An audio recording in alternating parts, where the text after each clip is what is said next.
was driving to work this morning, I was listening to another radio station, as we broadcasters sometimes do. What I heard shocked and saddened me. The Entertainment Roundtable. They're here, nerds. Wait, is this the group that goes around mutilating squirrels? You just mind your P's and Q's, Buster, and remember who you're dealing with. Well, at least we found them. Fortuitous, Captain. And now that we have them all together, you can't make an omelet without breaking some eggs. The Entertainment Roundtable. They make one person go, blah, blah, blah, blah, blah, and the other person go, what are you talking about? And then one person goes, blah, blah, blah, blah. It's 5 o'clock in the morning on a Saturday. Of course we're going to feel that way. Good morning to you. Welcome into the Saturday and weekend programming here at Superstation 101 WIDE, kicked off by the Entertainment Roundtable, and it is a true roundtable. Of course, two of them are on the phone, but we'll deal with that. Good morning, Jeff. How are you? Oh, you know, ready to go, as always. And then we'll go home. Full of vim and vigor. David in studio, good morning to you. Morning. What's up?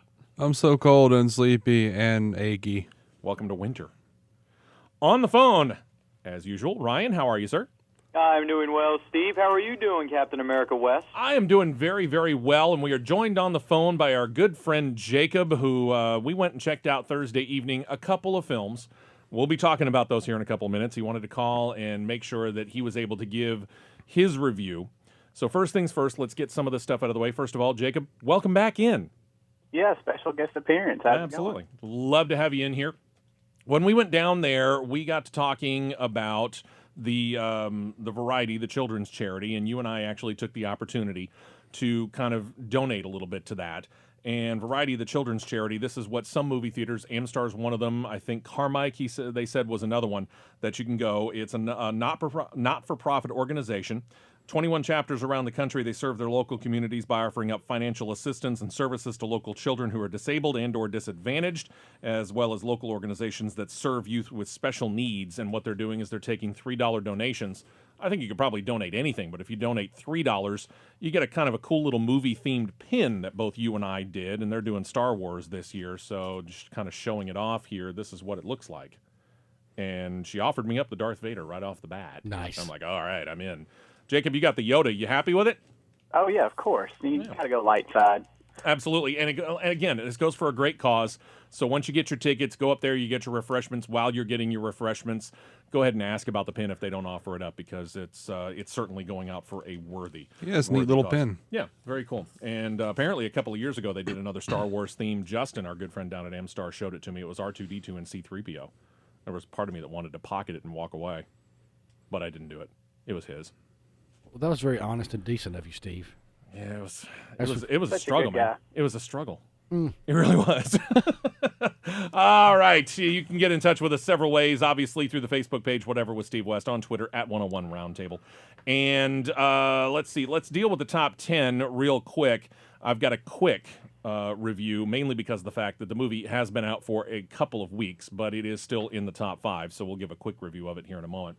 Stop me if you have seen any of this and have not already reviewed it. In at number 10, Wolf of Wall Street hanging in there, $3.4 million at $103.9. I, Frankenstein, another $3.7 million. It's up to $14.7. Woohoo! Katie bar the door, Frankenstein. It's about to break loose.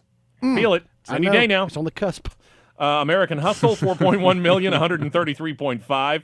Labor Day debuts to $5.1 million.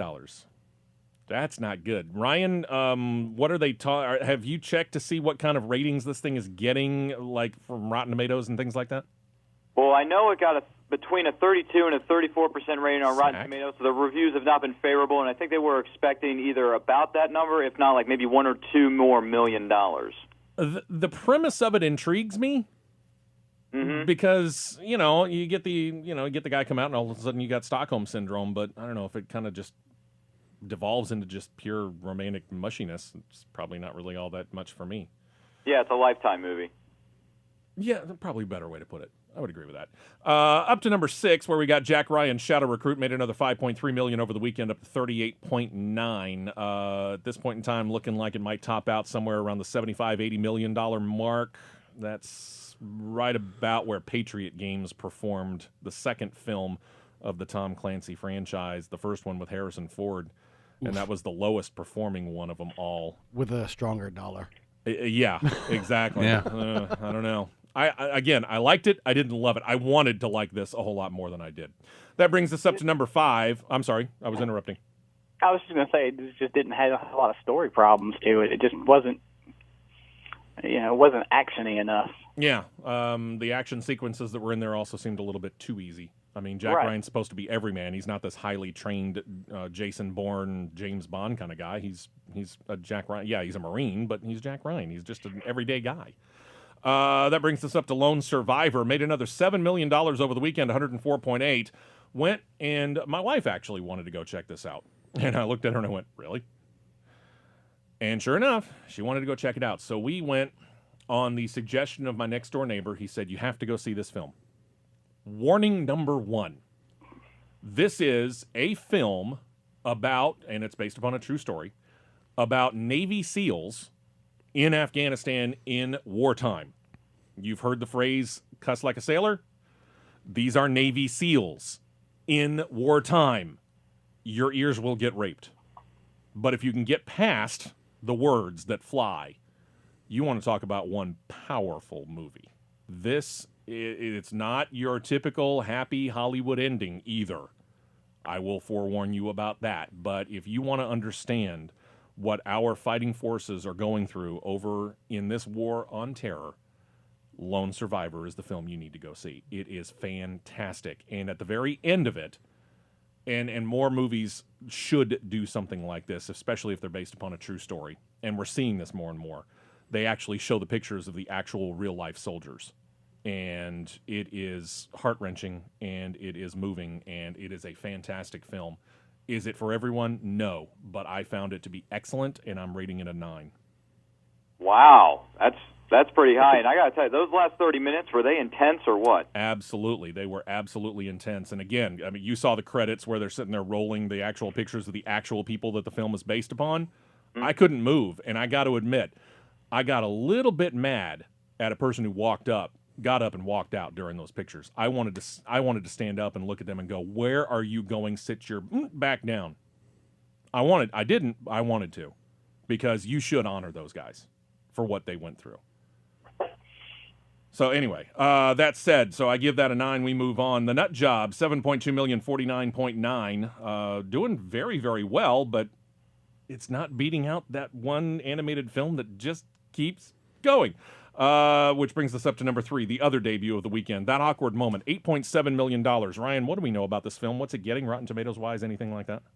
I don't exactly know what the Rotten Tomato rating would be, but I know that the dollar amount that it made was around that met its expectations, so good for them. Okay, so they were able to actually grab what they want. The question is whether they're going to be able to hold up any momentum. I haven't heard many reviews on this, but a couple of reviews that I had, they were just kind of mediocre. It was, you get your typical 2 stars out of 4 or 2.5 out of 5. It's just kind of there. It's not really showing up anything.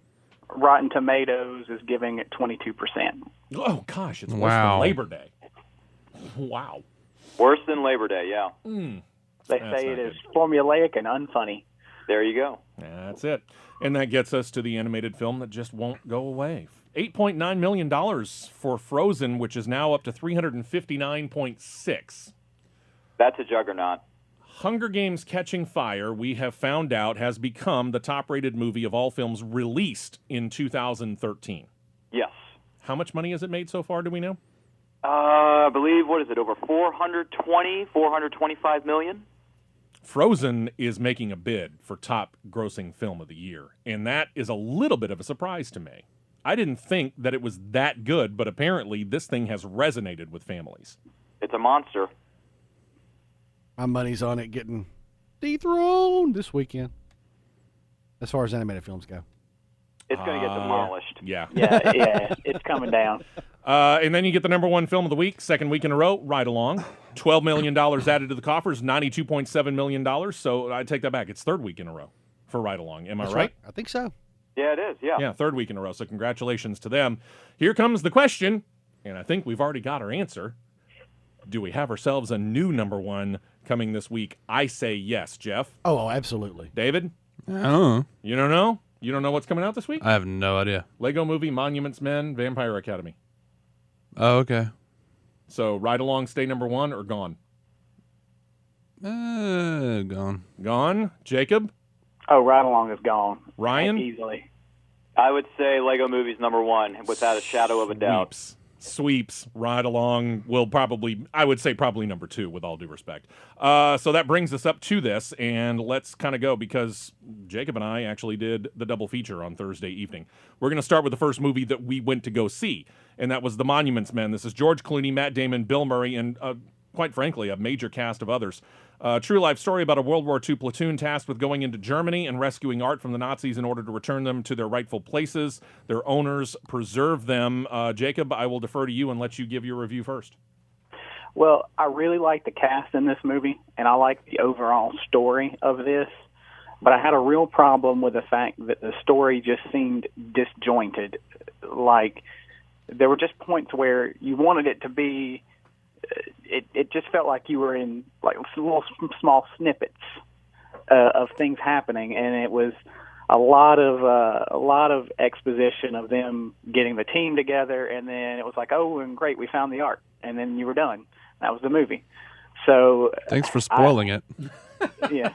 Well, if you didn't know the true life story of the Monuments Men, sorry, dude. It's kind of like watching Titanic. I don't read history specifically so I can go and watch the movies. It's kind of like Titanic. We all kind of know where this is going, my friend. We do? Yeah, so say, yeah, it's pretty much a history movie, so it's not a... No idea. I haven't seen it yet. Don't know. All right. But keeping going. Is it worth going to see for people who don't necessarily go and read history? No. I so wanted this movie. I so wanted this movie to be good. I'm giving it a 6.8 out of 10 because I say 7 is it's worth a rental. Okay. But it's like so close to being worth a rental, but it's not. Okay. You know the phrase "I so wanted this to be good" is that's just pretty much all of Bill Murray's movies right now. Yeah, last couple I wanted years. this to be fantastic. It was not. Okay. So 6.8? Yeah. Okay.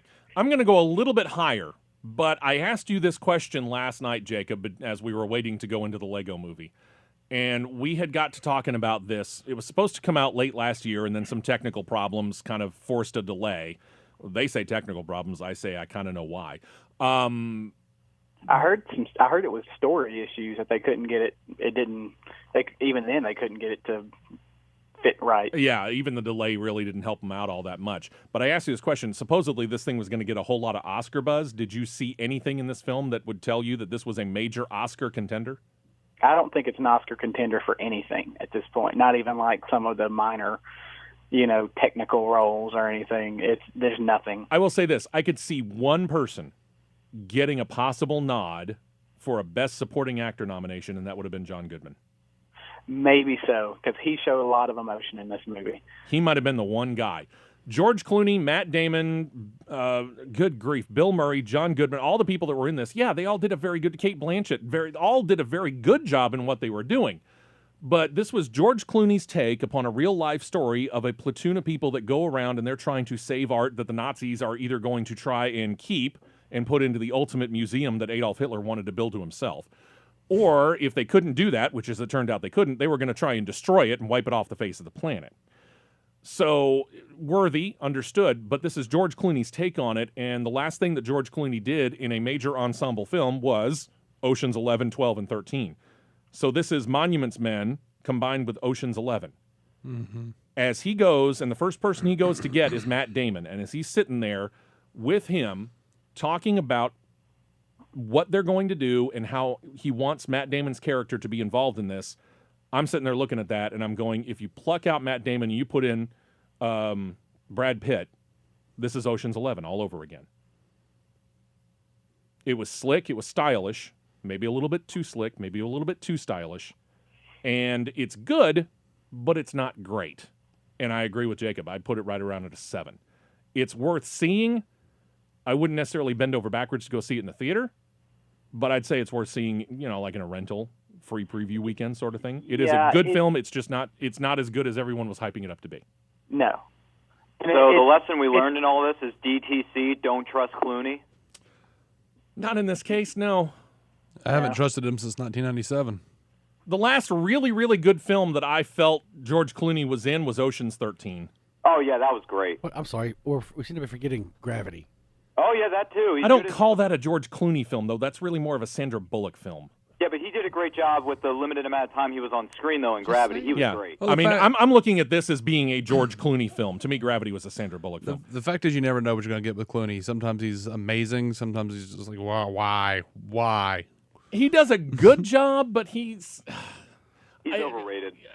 I don't know whether it was the fact that he was splitting his time between being in front of the camera and behind the camera as a director, but he just didn't seem to be as fully invested in playing the part as I would have expected him to be, especially after Gravity, because you're right. He did a great job in Gravity. In this one, he seems almost distracted. Oh, Brother, we're out there.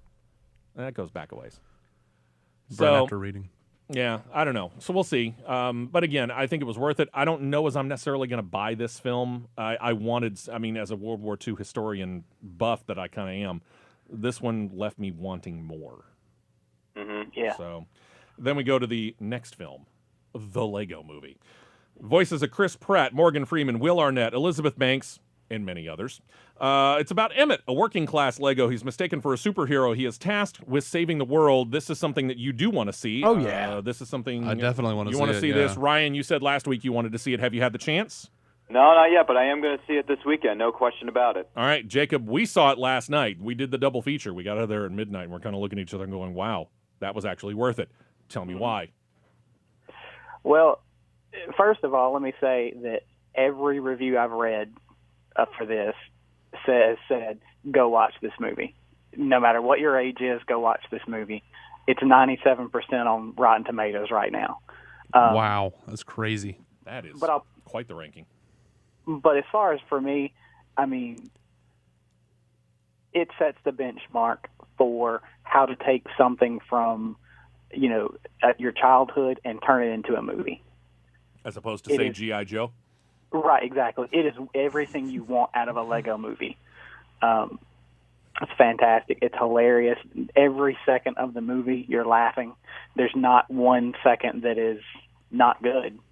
And I mean, the voice acting is fantastic. After this movie, I'm like, Chris Pratt is going to do fantastic as the Star-Lord. If this is what we get with Chris Pratt, I'm in.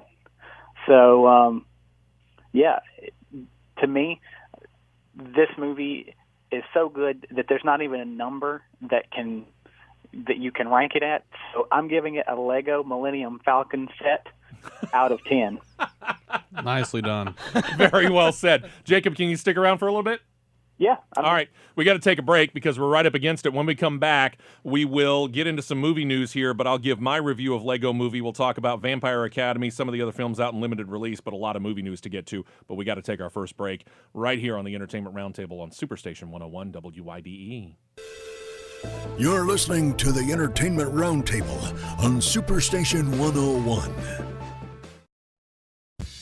They do all their own stunts. The Entertainment Roundtable on Superstation 101. Everything is awesome. Everything is cool when you're part of a team. Everything is awesome when we live in our dream. Everything is better when we stick together. All right, we're talking about the film. We might as well come back from the first break with the song from the film, The Lego Movie. This is Taryn and Sarah, I think.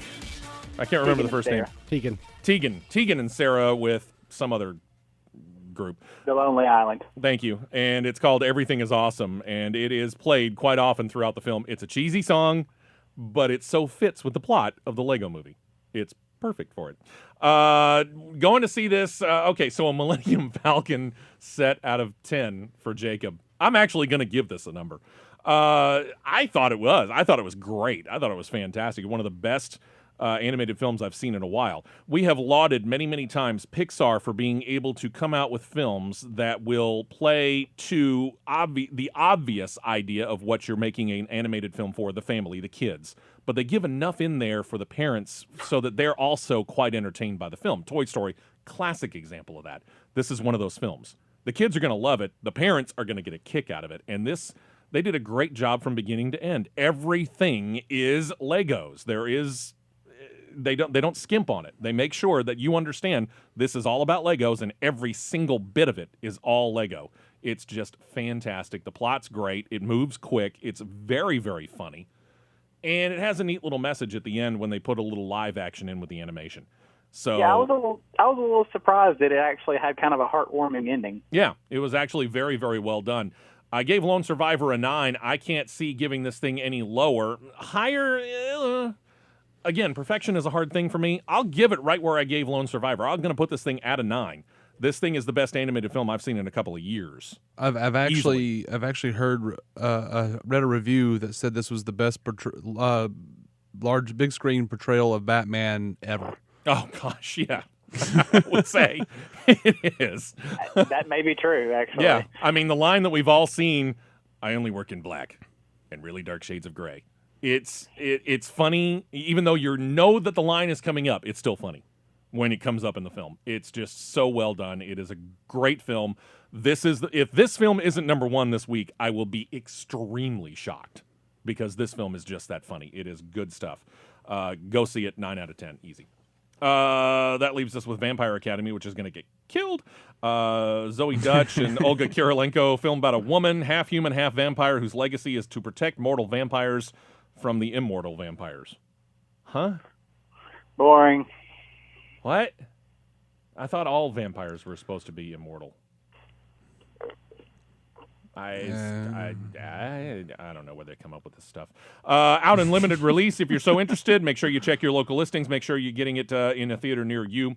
Cavemen, not the caveman that we remember Ringo Starr doing in such a really bad form, like in the early 1980s. This is Cavemen. I don't know. It stars no one of any note.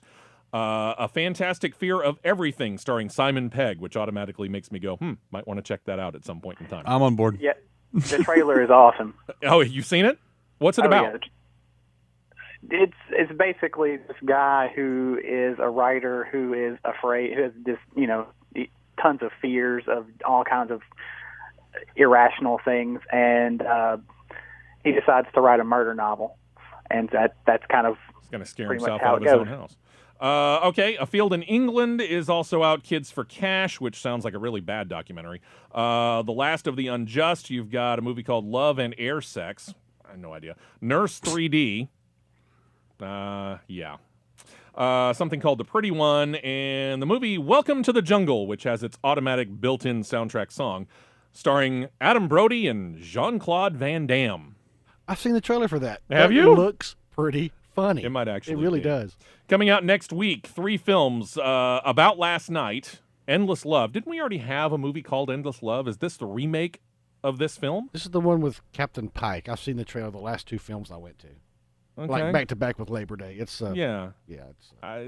It's am I wrong in thinking that we've already had a film named Endless Love? I know we had a song named it, but I want to say we had a film named it too. I'm sure there was some at some point. So I'm wondering if this is just a remake of that. And then RoboCop, the reboot. Oh yeah, which I've heard actually is not bad. I'm hearing is actually pretty good. So I'll probably end up going and checking it out. The 3 reviews I've seen for RoboCop said that it was totally worth its salt. It was definitely worth going seeing. There you go. All right, movie news, and obviously if we got movie news, chances are we're going to have a superhero portion, and that's what we're going to kick off with. We're going to get right into it.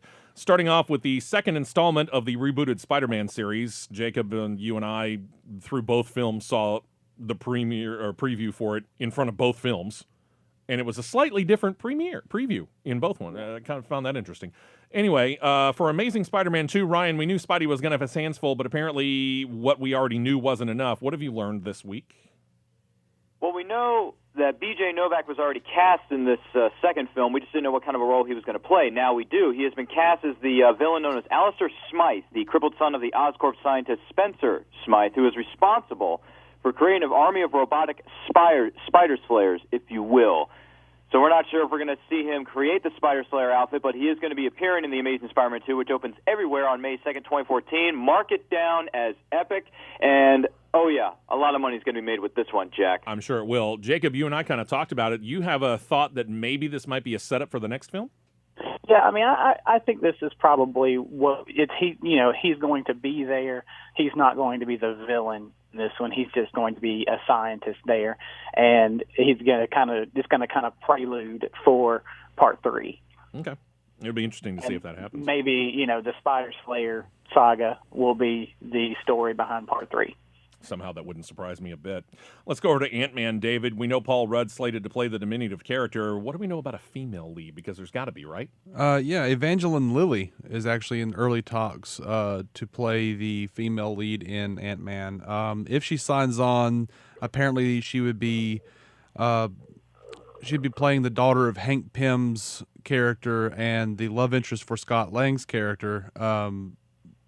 Though Pym, the original Ant-Man in the comics, didn't have a daughter in the comics. So yeah, I thought that was weird. Yeah, but they're just kind of going really weird with this whole thing. Okay. Are we in? Evangeline Lilly doesn't hurt. Oh, I mean, Edgar Wright doing Ant-Man? Yes, please.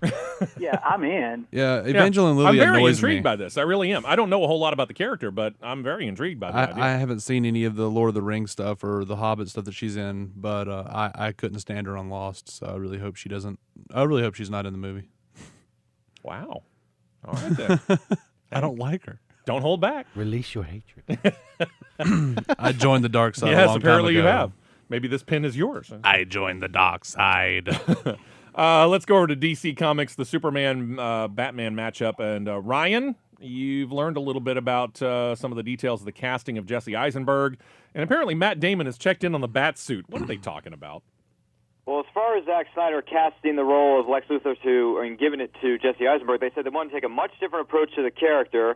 And Girls star Adam Driver was originally approached for the role of Lex Luthor, but he had to decline due to scheduling conflicts with HBO, as well as Joaquin Phoenix was actually offered the role, but he later passed on it. All right. So we are, quote-unquote, left with Jesse Eisenberg, which I'm going to give him a chance because he can play a cold, calculating character. We saw it in The Social Network. Let's just see if he can do it on a level of a Superman-type film. What's Matt Damon talking about when it comes to the Batsuit? I don't have all that information from him. Apparently he was saying he got to look at the suit. He says it looks great. It's going to work out. It's a different approach than what they've seen in previous incarnations of the character, so it may work out really well. Oh, I saw the quote. I remember he said, you got to remember, Ben and I are good friends. If I thought it was crap, I would ask him what he thought he was doing. But he said he genuinely liked it. So Matt has tacit approval, at least, of the suit. Yeah. All right. And as far as I understand, they're both comic book nerds dating back, I'm sure they are, yeah, to childhood. Well, and oh gosh, Kevin Smith brought him in for Clerks 2. And, let's face it, Kevin Smith is a huge comic book nerd because what's the show? I think it's on Comic Sci-Fi. Book Men. Comic Book Men. Is that on is it AMC? AMC after Walking Dead. AMC. I'm half surprised that Ben Affleck and Matt Damon haven't made an appearance there because those guys are great buddies and they all kind of came together under the fact that they all love comic books so much. I'm even more surprised that neither one of them has shown up on Fat Man on Batman, his podcast that's all about Batman. Yeah. It'll be interesting to see. Well, it may be because Ben Affleck may have kind of had the kibosh put on that. But Matt Damon, I kind of would have expected to be there. Smith has been gushing. He got to see the outfit as well, and he's been gushing over it. All right, I'm getting intrigued now. One more superhero note, Ryan. Let's go a little alternative history here. Bryan Singer directed Superman Returns. He talked about what he might have done differently with that film and what he might have done had a sequel to that film been greenlit. Give us some details. Sure. Well, going back in 2005 to 2006 when the film came out in 2006, the subject of Henry Cavill came up. He was actually up for the role before Brandon Routh was even cast. In addition, he says, Man of Steel was the title he was thinking of when using for the sequel to Superman Returns, and the villain would have been the iconic villain known as Darkseid. He also added that this film unfortunately never got made, saying that like many films, well, it just went away. The studio lost interest after he made the film known as Valkyrie. I could see that. And you want to talk about Monuments Men being a film that I wanted more out of? Valkyrie I wanted more out of. So Bryan Singer, I don't know. Again, Superman Returns kind of left me wanting a little bit. I was more impressed by Man of Steel than I was of Superman Returns. But to each their own. I understand that. So I don't know. I'm kind of happy with the way that they've gone, and I'm willing to wait and see how it goes further. Yeah, I liked 5 minutes of Superman Returns. Yeah, Superman Returns, Superman's not a deadbeat dad, nor is he a stalker.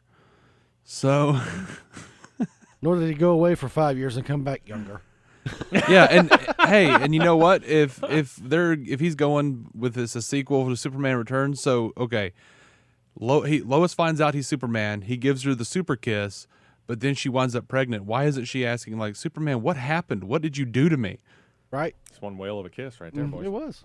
All right, let's move off of the superhero side of things. Well, before we do that, oh, okay, I have one breaking news story. Oh, Somewhat exciting! breaking. Do it. Avengers 2 casting. Oh, I saw They this. have cast Paul Bettany as Vision.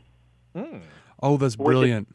Which is interesting because Paul Bettany does the voice of Jarvis in the Iron Man and Avengers movie, our first Avengers movie.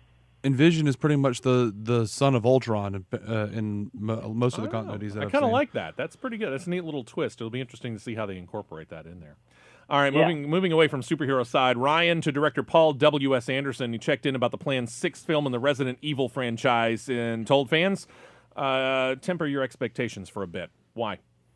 Well, the film was originally supposed to hit theaters everywhere on September the 12th of this year, but unfortunately that has to be pushed back because Mila Jovovich is in the process of shooting another film, as well as, Paul W.S. Anderson is busy promoting his new film, Pompeii, and then the 6th Resident Evil film is still currently in the works. They may have to wait till 2015, if not 2016, would probably be a safer bet because 2015 we're all going to be robbed of our wallets. So, Yeah, I'm thinking they put this thing out in 2015, it's going to get stomped.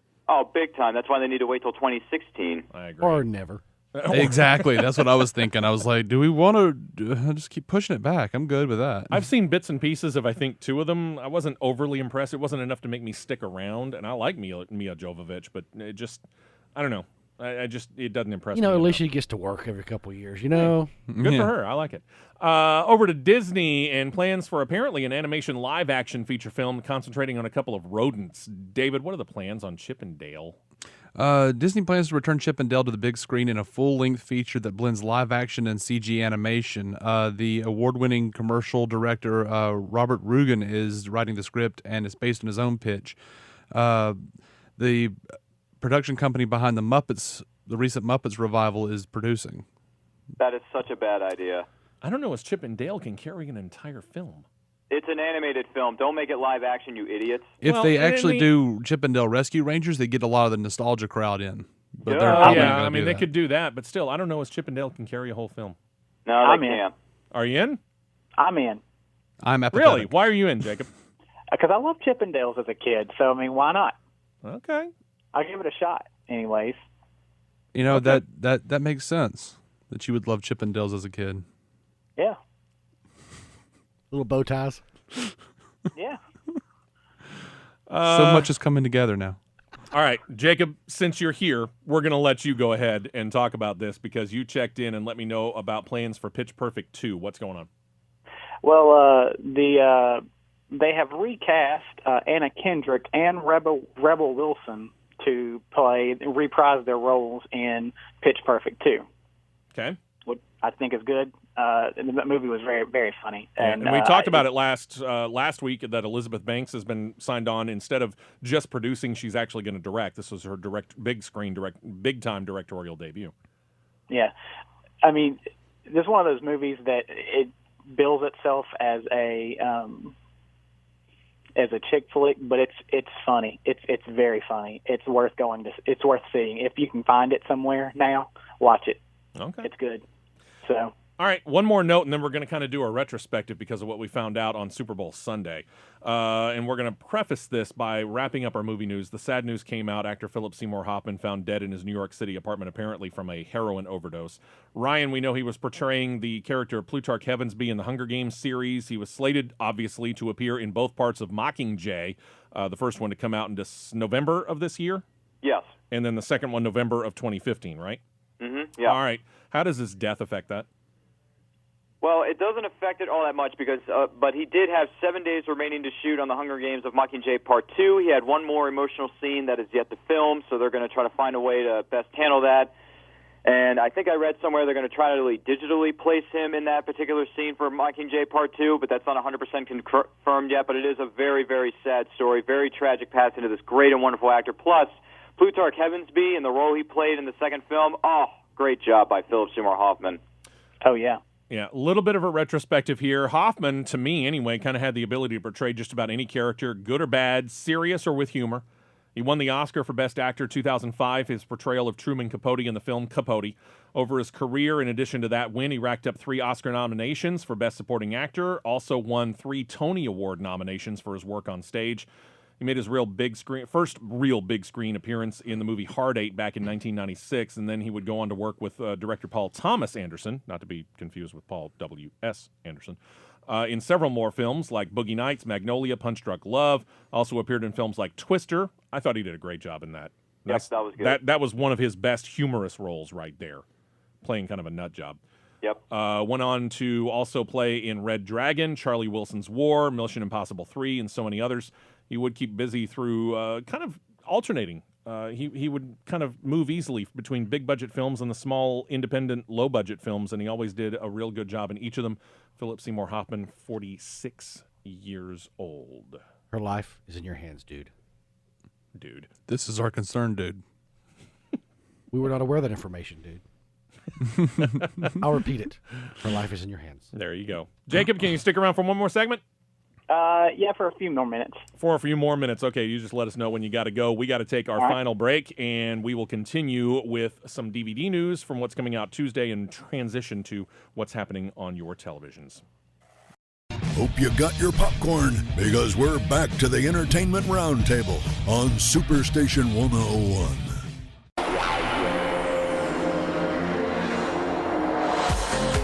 Welcome back in, listening to the Entertainment Roundtable. We're coming back to the sounds of the TV show NCIS. That will come into play here in just a couple of moments because we got some news. Not necessarily about the parent of that particular TV show, but one of the spin-offs of it. We'll talk about that here in a few minutes. For those of you that love to go out and purchase Blu-rays, if you're still of that kind of a mindset, several films actually come out on Tuesday, including the movie All Is Lost, The Best Man Holiday, Counselor, Ender's Game comes out on Tuesday, as does the special edition of the Disney animated film The Jungle Book for a limited time only. If you are, yeah. Woo. Yeah. That's classic. Classic, yeah. For TV series collectors, you have a couple of choices. You have Season 1 of The Americans just in time for Season 2 to debut within the next couple of weeks. Isn't that right, Ryan? Yeah, I believe it's on, February 26th, I believe. Okay.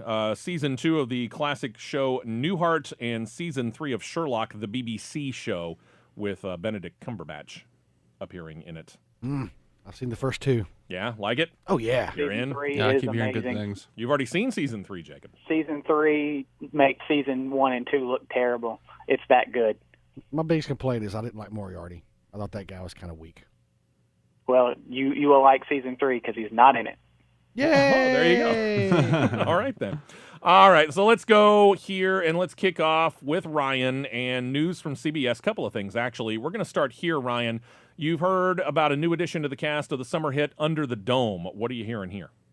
Yes, sir. From CSI New York, alum Eddie Cahill and Misfits veteran Carla Crome have joined the cast of Under the Dome for Season 2. Cahill will play Big Jim, Big Jim's brother-in-law known as Sam, a former EMT who has a connection to Julia.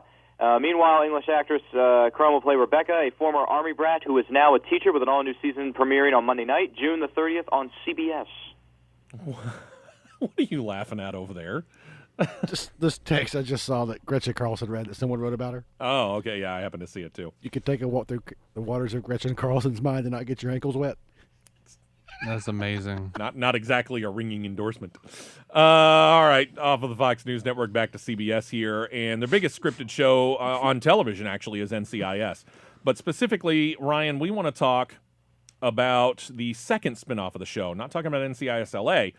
This one is going to be NCIS New Orleans. They're going to concentrate on the Gulf Coast, pretty much anything from Louisiana all the way over into the Florida Gulf Coast, and cases there. We know some of who the cast will be, including a veteran actor from shows like Quantum Leap and Star Trek Enterprise. Yes, we do. Scott Bakula is going to be joining the pilot as the leader, Agent Pride. Sons of Anarchy and DA One-Time Shield Captain CCH Pounder is as well as JAG alum, if you will, Zoe McClellan, I believe is how you pronounce her name. They've been added to the cast. Pounder is going to play Dr. Wade, Jefferson Parish medical examiner, who is described as being eccentric as she is smart, worldly intuitive, and incredibly connected to the Big Easy of Louisiana. Though this pilot, let me see, Pounder maybe has some scheduling juggling to do, but if it does go to series, she will hopefully be a part of it. McClellan, meanwhile, has landed the role of Special Agent Brody, a Midwestern transplant who comes to New Orleans looking for a fresh start, as well as a safe haven to heal old wounds. So you're saying that kind of like they were going to try and do this last year, and they showed us this red team, and they had a couple of fairly big names that were attached to it. And after they let that special episode of I think it was NCIS LA, wasn't it? Yeah, it was, yeah. They kind of let that idea go. So they are not sold 100% on NCIS New Orleans, but they're going to give it a try? Yes. Oh, boy. It'll be interesting to see. And I like Scott Bakula. I'll be interested to see it. The rest of the cast, CCH Pounder's good. I'm not really all that sure about the other person yet, so we'll see. I don't know. Are they going to like be investigating voodoo dolls and whatnot? Sure, why not? I like it. Let's move over to the Fox Network. Ryan, a person who we've seen in the Bond movies and also in the show Arrow, apparently is going to be showing up with the return of Jack Bauer. What's up there? Yes, sir.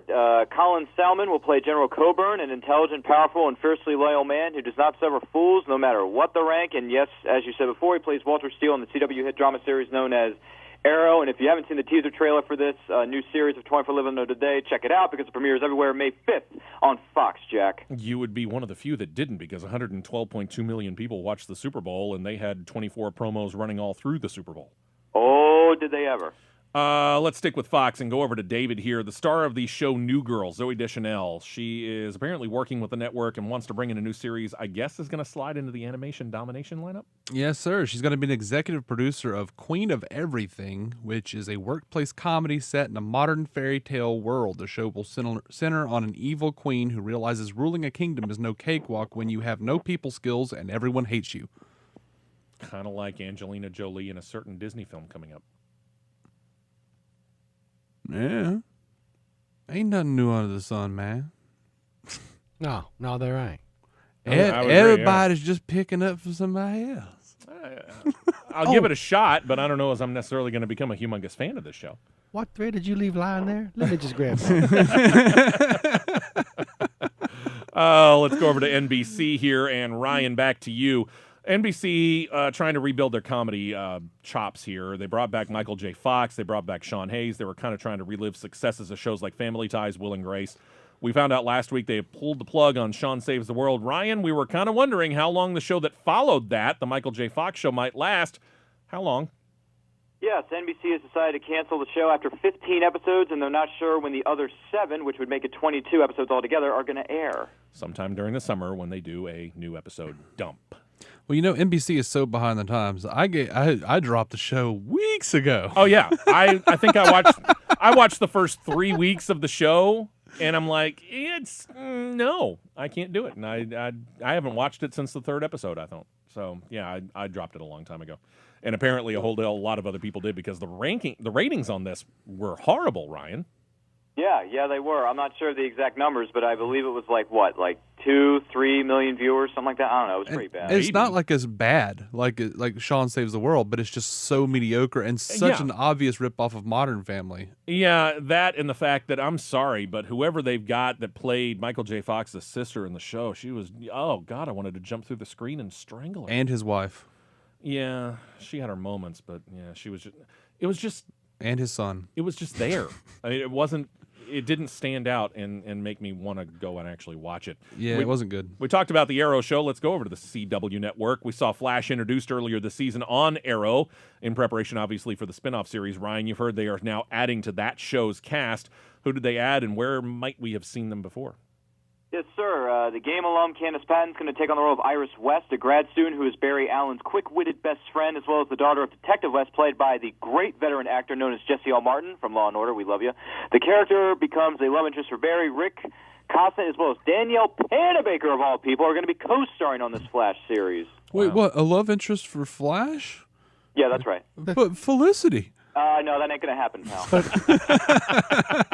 So, love interest for Barry has the name of Wally's wife, from the comics. Didn't Iris West? Yeah, I can't Okay. imagine what That's that would.